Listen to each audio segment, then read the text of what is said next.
Empower Project, empowering people with disabilities through effective disaster management.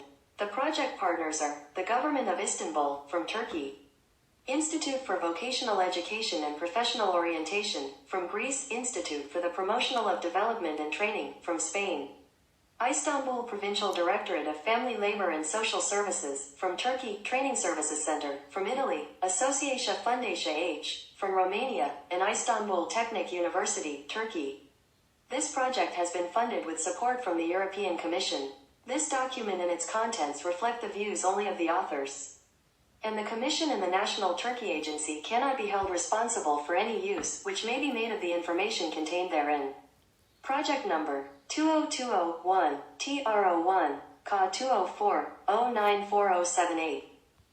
My name is Emanuela Cattaneo. I am a nurse working at the Mulgeri Scientific Clinical Institutes of Pavia in the cardiology department. I teach vital parameters and I work as a tutor in the nursing degree course at the University of Pavia. Now we will see some practical demonstrations on how to practice cardiopulmonary resuscitation.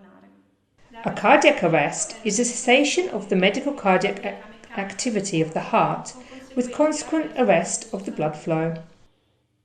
In this case, you must act promptly in order to avoid severe damage to the person's organs that could even lead to death. Let's see together the maneuvers to perform cardiopulmonary resuscitation. First, you need to assess the person's state of consciousness. Use the call and shake maneuver. Get as close to them as possible. Call them out loud and gently shake them by the shoulders. Shake very gently, especially in the case of trauma. See if their chest lifts. If it does not, then they are not breathing. In this case, you must immediately begin cardiopulmonary resuscitation maneuvers. Place the person on a rigid surface on their back. Kneel at their side.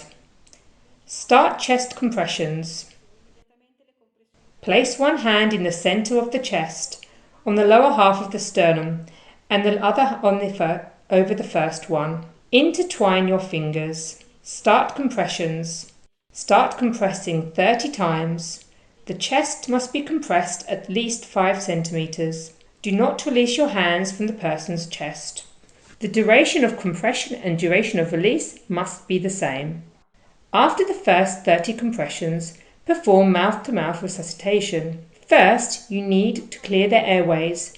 Place one hand on their forehead and raise the jaw with 2 fingers of the other hand. Open their mouth and visually inspect the oral cavity. Extend the person's head to keep their airways clear. Close their nostrils. Inhale normally and place your lips tightly over those of the person. Blow the air slowly for 1 second until the chest begins to rise. Once the insufflation is finished, let them exhale. Repeat mouth-to-mouth resuscitation twice. Chest compressions must be alternated with ventilations with the ratio of 30 to 2. Each compression carries out 2 ventilations. Repeat these 2 maneuvers in sequence. Continue up to either the recovery of consciousness of the person or until the arrival of further assistance or your exhaustion.